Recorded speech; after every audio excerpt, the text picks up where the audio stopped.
یعنی کہ سہیل افریدی صاحب نے گزشتہ رات کو بتایا کہ ان کو شہباز شریف صاحب نے کال کی اور انہوں نے کہا جی میں آپ کو مبارکباد دیتا ہوں، مبارکباد دینے کے لیے کال کی. تو سہیل افریدی صاحب نے کہا جی میں نے ان کو کہا جی ٹھیک ہے آپ کی مبارکباد قبول ہے، لیکن آپ مجھے میرے لیڈر عمران خان سے ملنے کے لیے میری ملاقات کروائیں. تو انہوں نے کہا جی میں پوچھ کے بتاتا ہوں، اور ابھی تک اس کا کوئی رسپانس نہیں آیا.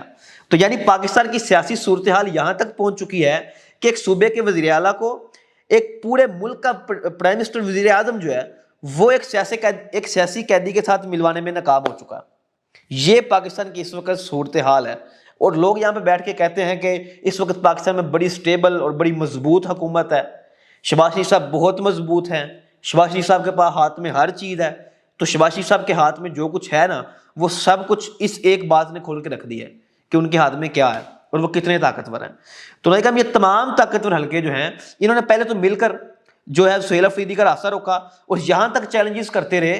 عطا تارڑ صاحب، فیض الحسن چوہان صاحب، یہ جتنے بہت بڑے بڑے جو یہ لیڈران ہیں نا مسلم لیگ نون کے، اور یہ آزاد جو عمران خان سے باغی فیض الحسن چوہان جیسے لوگ ہیں، یہ بیٹھ کر ٹی وی کے اوپر دعوے کر رہے تھے کہ سہیل افریدی اگر وزیر اعلیٰ بن گیا تو میں پوری قوم سے آگے معافی مانگوں گا.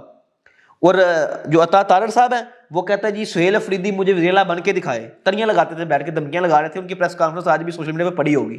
تو یہ لوگ جو ہیں یہ اس قدر اتنی شورٹی کے ساتھ کیوں بیانات دے رہے تھے تب؟ یعنی کہ ہر چیز پلان ہو چکی تھی، یہ پہلے سے طے شدہ تھا کہ اس کو وزیر اعلیٰ نہیں بننے دینا، اس کا راستہ روکنا ہے، کیا کیا کرنا ہے کیا کیا نہیں کرنا، وہ سب کچھ کیا گیا. استعفے گئے. وہ گورنر صاحب جو پہلے خود علی امین گنڈا پور صاحب کے خلاف باتیں کرتے تھے، ان سے تنگ تھے، اب وہی ان کا استعفیٰ قبول نہیں کر رہے تھے.